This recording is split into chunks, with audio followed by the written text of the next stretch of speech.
The Mexican government is captive to the cartels. They are doing the bidding of the cartels, and based on your response today, so are you. How many have you told to go home? Congressman, individuals who are released are placed in immigration enforcement proceedings under the law where they can make their claim for relief. If their claim for relief is not satisfied, they are subject to removal from the United States. Right, subject to removal sounds very different than actually removed. So I'm not interested in the process. I'm not interested in what people are subject to. 2 million people encountered and released. Not the expulsions under Title 42, not the criminals. How many of those people have you deported? So, Congressman, a few points. Number one. Just how many of the people? I just want to know how many. Just a number.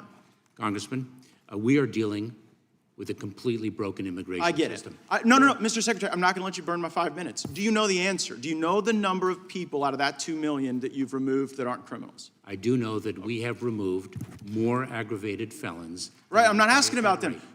I've caveated that away, because here's what I'm sort of getting and what your non-responsiveness is demonstrating. The Mayorkas doctrine is this. If you show up at the border and get released into the country, if you don't commit a specific aggravated felony, which, by the way, doesn't include a lot of assault and battery, doesn't include a lot of bad domestic violence, but if you're not one of the people who commit those crimes, you get to stay forever. Is that a fair characterization of your doctrine? No, that is false. Then tell me how many you're sending home. No, that is false. Okay, well, but you don't know the number of how many you've sent home. Here's another number. 1.2 million people today have been through your entire process, right? They've been through what you call a removal proceeding is just an amnesty dance. Because after the 1.2 million people get an order from the judge saying that they don't have a basis to be here, you still don't remove them. Like, what's your plan to remove those people? Congressman, that is false.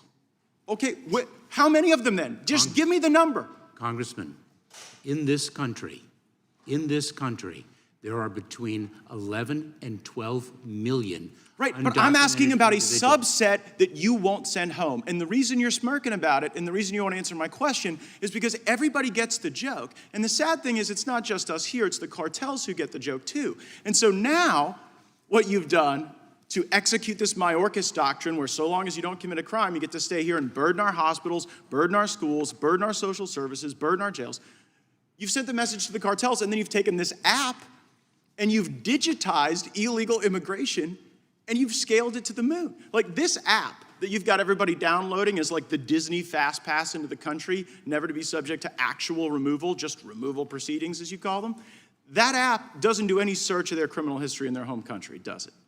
Congressman, I disagree with everything you have said. Well, I'm sure, but just to answer the question, does the app that you are out there promoting do any search of people's criminal history in their home country? Congressman, Customs and Border Protection screens and vets individuals whom they encounter. Your thoroughly. app, it either has the functionality to test their criminal history in their home country or it doesn't. By the way, if it did, you'd have already told me. It doesn't. And then the other epic failure of this that's empowered the cartels is that in these processing centers you've set up in other countries to just wave them all in at a rapid pace, you've had to shut them down in Nuevo Laredo because the cartels were standing outside extorting people. Isn't that right?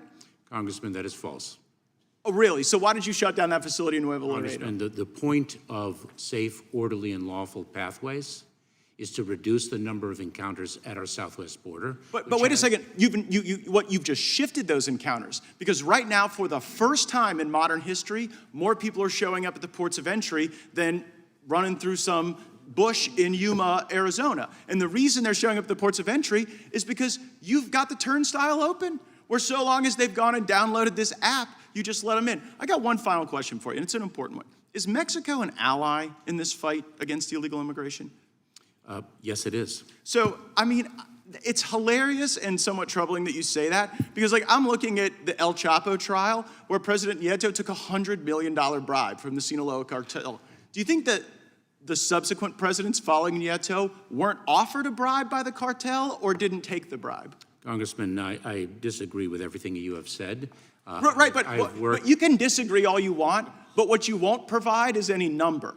And when you sit there and just kind of ostensibly disagree without any facts, it shows people what the real gig is. The Mexican government is captive to the cartels. They are doing the bidding of the cartels, and based on your response today, so are you.